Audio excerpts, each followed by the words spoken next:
TitleMatchNetwork.com. When Alpha and Sika came into Vince Sr., they came up to New York. How soon did you get your opportunity? I tagged along with them. Okay. When they left Florida, when they came to New York, I think they were here for like, I think Hogan came in like 3-4 months, and then Sika and Alpha came in. Okay. And then I came in like a month or two later, because I was in Pensacola, Florida. Mm-hmm.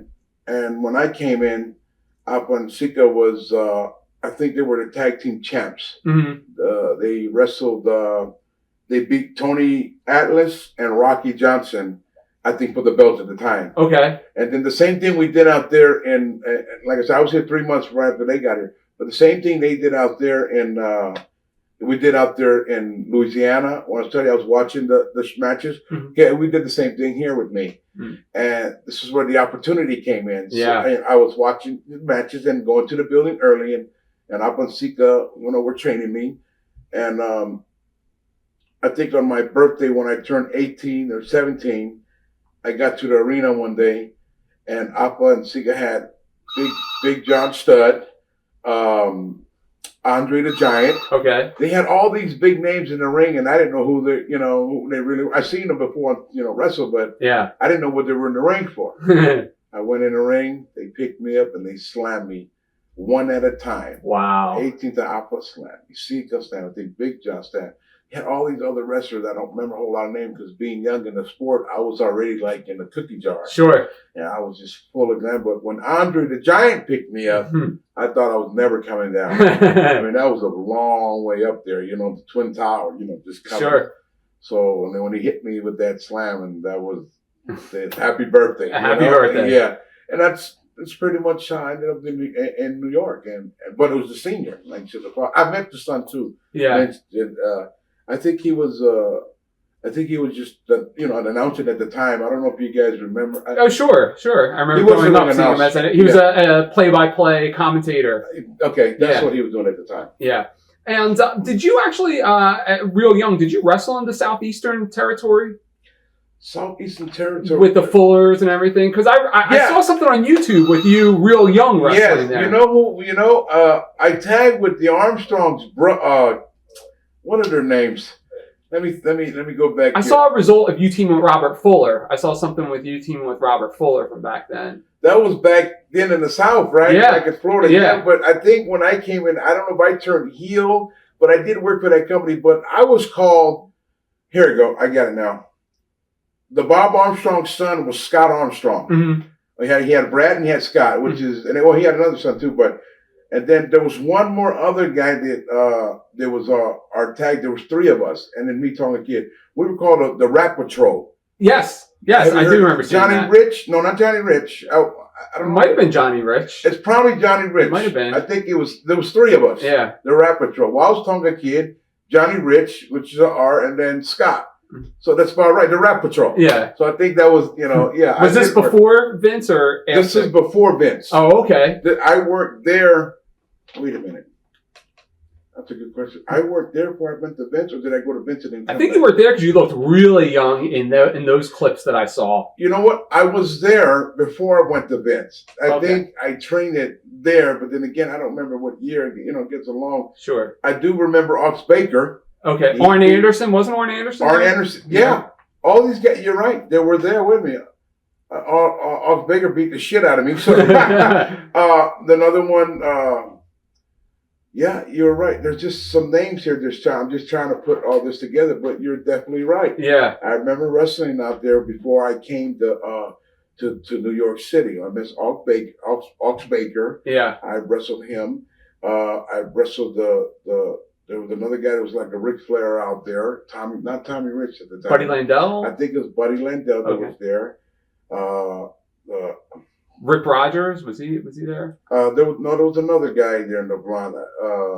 Jerry Stubbs. I think it was him that kissed all the girls, but these guys are all big times, now, but they started from there. Yeah. Like you said, Arn Anderson was there. Yeah. So it was a lot of big names that came, but when you're so young, you never even think that these guys would make it. Right. Even myself, but they all know who I was because of my uncles.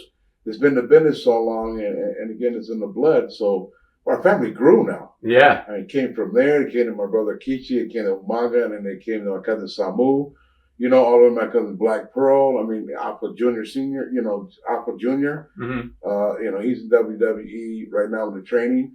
Who else am I missing? I mean, there's a lot of us out there. You know. Well, The Rock. He's The Rock, our cousin The Rock. Yeah. You know, he was one of the top. So it's in our blood. You know, yeah. like Rosie Rosie's related to you guys too. Yeah. Right? Yeah. Rosie. LA Smooth, you know, so we have a large family. I mean, you go on our website, you can find us on there, you know. We have a MySpace, which is a popular thing nowadays. So you'll find a lot about us that's on there on the MySpace as well, you know. Wow.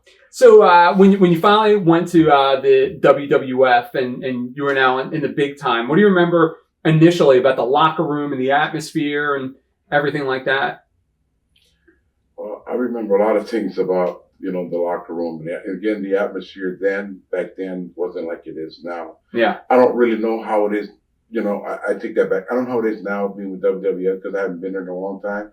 But just by hearing my brothers and hearing families and friends that were in there, how it is, it's pretty miserable, they said. The kids and people are not happy. But back in those days, it wasn't like it had a lot of great fun. A lot of laughters in the dressing room. These are the things I remember back in my days. Yeah. I don't know about here. Everybody got along great. Of course, we worked every day, 7 days a week, 300 and something days out of the year. I mean, we were constantly on the road. You know what I'm saying? And I remember getting to the dressing rooms and all the guys some guys would be down and out, but I remember all the laughters and all the guys getting together and just, you know, some talking about their marriage, some talk about their life, some talk about their match, some talk about.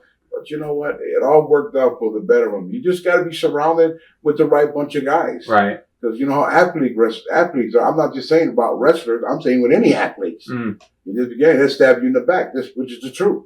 That's just the way it goes. Wow. You know, but back in those days, thank God I had good role models that, you know, that I followed, that I've looked up to. You know, I looked up to, number one, my uncles, Haku and Sika. They're a number of their family. And I had some other good roles I looked up to, Paul Arndal, Rowdy Piper, Captain Wildbound. These are just guys who've been in the game for years. Freddie Blassie, Superfly, Jimmy Snuka. You know, I mean, we'll talk about that. You know, we'll talk about those matches. I've looked up to these guys as good role models, and I had these people surrounding my life at that young kid, the Tonga Kid, because I was young. I was 18 years old, and you know, and I had all these good people around me. So again, I was surrounded with good people. So it helped me make the right choices in my life. Did you feel a lot of pressure being, you know, coming from a wrestling family and often Sika, because what you're doing is reflecting on them? Did you feel any pressure from them, or was it very easygoing, you know, being their nephew? And I think we were easygoing in us. I mean, for us, we pretty much had it made because they pretty much set the foundation for us. So it wasn't no pressure. We were actually proud. I was actually proud to represent, you know, my family, and proud to represent who we are, and because what we do, not just in the ring, but out the ring as well too. Yeah. You know what I mean? Sure. So a lot of people that don't know, but if you're watching this DVD, everything that you hear from the Tonga Kid that's coming out of this mouth, we come from a lovable family. We have people respect us because, you know, you got to earn respect to give respect, right? Yeah. In our case, it wasn't about the bully, or it wasn't about the ego. It wasn't about, you know, the rich, the fame, and all this stuff. We earned our respect in this business. Every single one of us. And I'm talking about the Samoan family, the Samoan tree. Yeah. The Fatus and Anuais.